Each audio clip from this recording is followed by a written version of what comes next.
morning. Today, Daniel and I, we purchased an inexpensive cast steel anvil. It's an import, 65 pounds. The reviews on them were pretty good for the price value, around $130. Noticing right off there were, even though it is cast steel, there are some flaws in the top that I can obviously see were repaired. And I did a little test with a hard file, and those repaired areas were able to be scratched with a file versus the good surfaces on the top. For the money, I don't think it's going to be an issue, but we're going to go ahead with it and create a three-legged steel anvil stand. We're making this kind of out of material we have on hand. We have this 3-inch thick plate here that we had, and we're just going to use it as is. We thought this little bump out here could be a good area to do some upsetting, and we'll demonstrate that once this is all put together. We're also going to end up bedding this anvil in some silicone to take some ringing out of it, vibration, and we're going to make up some clamps that are going to bolt down into the face of that, and we'll show you that a little bit later. This is the leg material we're going to use. It's a 2x4 by 1/8 inch raw square tubing. This is also surplus material. There's a backstory on that I'll tell you a little later. It involves my father. My father's no longer with us. He passed away about 6 years ago, this time of year. What we've done is and I'll show you a demonstration of how we did this. We've cut a 10-degree back angle on this, and where it's going to mount to the bottom of the base, the same angle. So this is how they will mount to the stand, and then this will be the floor. There's 3 legs here. We have 2 done, and I'm going to demonstrate how we're doing the cut on the 3rd one. So if you want to do something like this at home, you're more than welcome to follow along. The lengths of these legs are going to be 21 inches, and like I said earlier, we've cut a 10-degree angle on these legs at each end, and the angles are in parallel with each other. They're following the same side. We mark them out using a protractor or a combination square, and we're 10 degrees, but that's 10 degrees off of 90.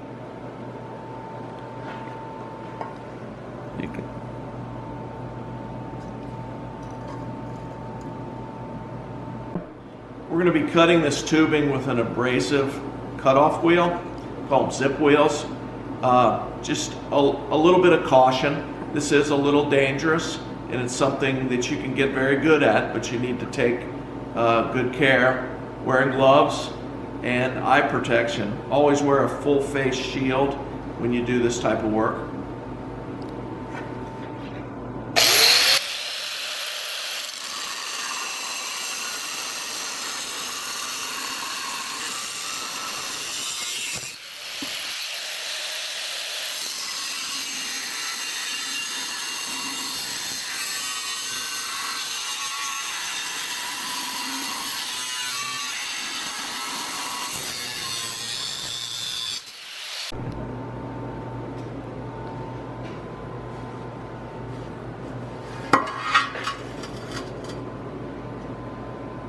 We've laid out our mounting plate, thinking down the road that we're going to need a way to attach the actual anvil to this plate. So we're going to drill 4 1/2-inch holes outside of the plane of the anvil, and we'll make up some special little clamps that'll hold the anvil in place once it's bedded in.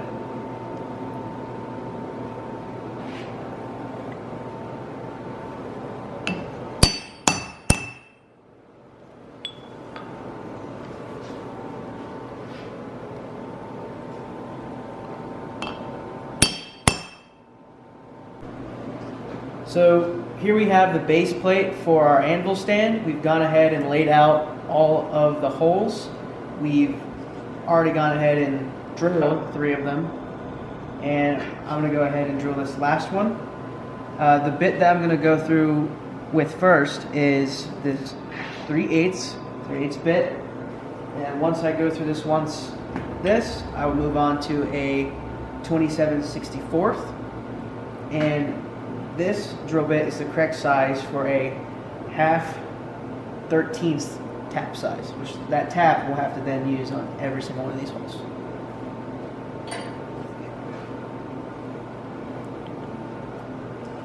Go ahead and using a little oil to help the bit move its way through the metal, cut its way through the metal.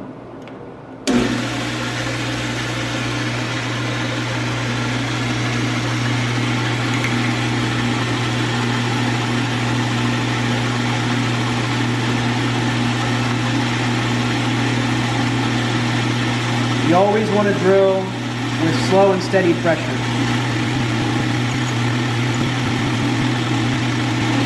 And if you feel like your drill is about to get caught, you can slightly back off of it, go back in.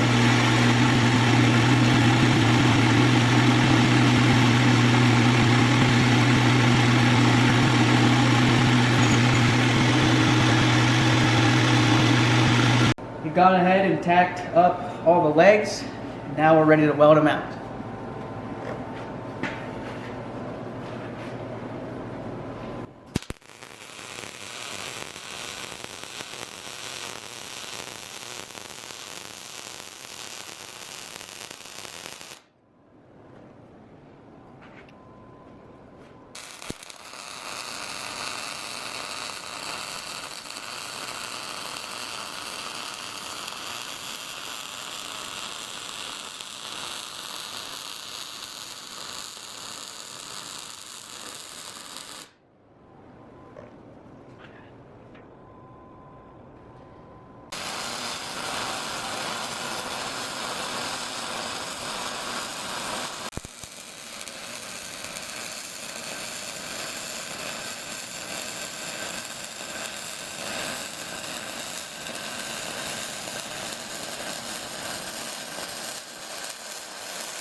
All the welding's complete on the attachment of the legs. We'll be moving on to creating a T-bar between the 3 legs, and then on to filling the legs with sand and capping them. What we're doing right now is welding a 3/4 inch low carbon steel bar across the legs, and we'll tee in to this leg here after this one's fully welded on. I'm going to let Daniel go to town, try and keep everybody from going blind.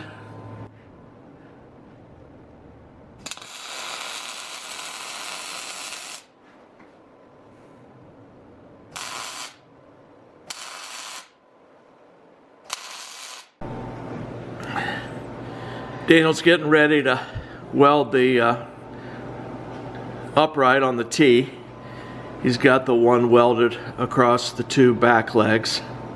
At this point, we've filled all the legs with sand, and we're going to be welding on this piece to the bottom of the leg. We'll first tack it on, and then we'll finish welding it.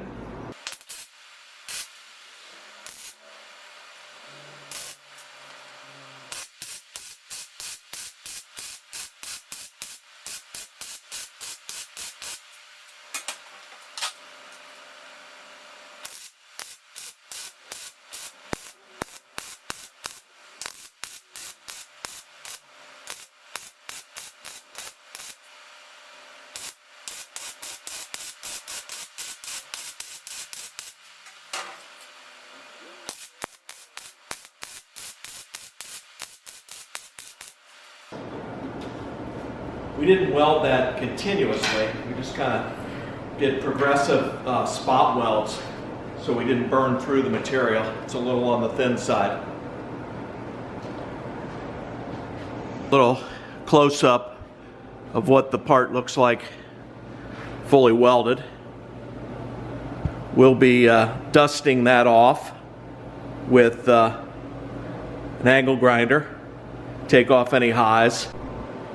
We'll give you a quick shot here of what the legs look like after the caps are welded on and everything is sanded off, all the highs. We'll give you a little preview of what we're going for here. That anvil is just sitting on the stand at this point. This little outcropping here on the base, the oval, was just part of this scrap plate that we had here. We're going to use that. We thought it'd be a good place to do some upsetting over on the side off of the anvil face to preserve it. See the holes that we have drilled there? Those are set up to be tapped for a 1/2-13 tap. And we'll be making up some brackets to hold the anvil snug to the mounting plate after it's siliconed in. We'll bring you in on the tapping a little later. Okay, we thought we'd bring you in on this. We're over in the drill press the other day. We drilled this for a 27/64, 4 holes. We're using a 1/2-13 tap. That's the drill size, 27/64 for a 1/2-13.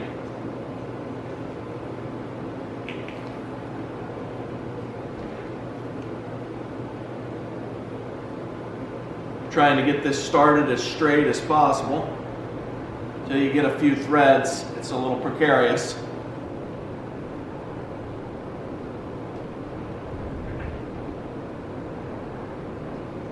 I like to take like little 1/8 turns and then back off.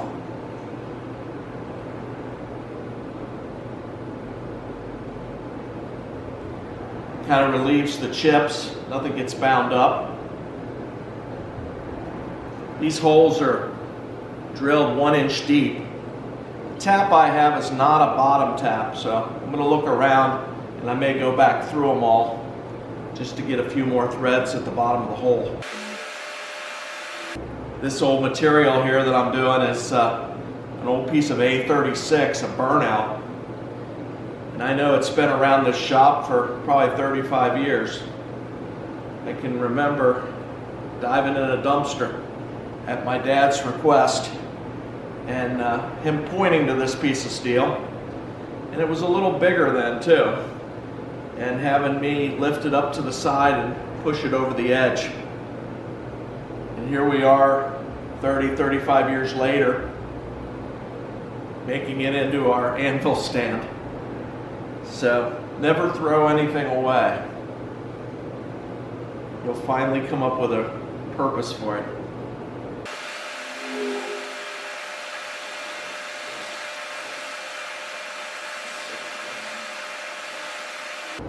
Yeah, I'm bottoming out now. Feel it getting snug. The bigger taps, it doesn't matter as much. Especially with small taps, you want to come up on the bottom real easy. Else you'll snap them right off. Not that I've ever done that. Okay, take it back out. Okay, we've done a few things here. We're getting ready to mount the anvil, and it's been suggested when you mount an anvil that you put a good bed of silicone down. It kind of keeps it a little more stable, and it reduces ringing when you're working your metal. These brackets here are going to wrap around the base of the anvil and hold it snugly to the plate. We'll show you that after we get it installed. Okay, this is the final reveal. We're pretty happy with the results. Put a little paint on it. The actual base, I'm gonna keep it bare steel for now. We may add some tool racks to the side for our hammers and our tongs. but pretty happy with the way it all turned out. Gonna enjoy doing some blacksmithing with this. It's gonna be a big improvement over our homemade anvil.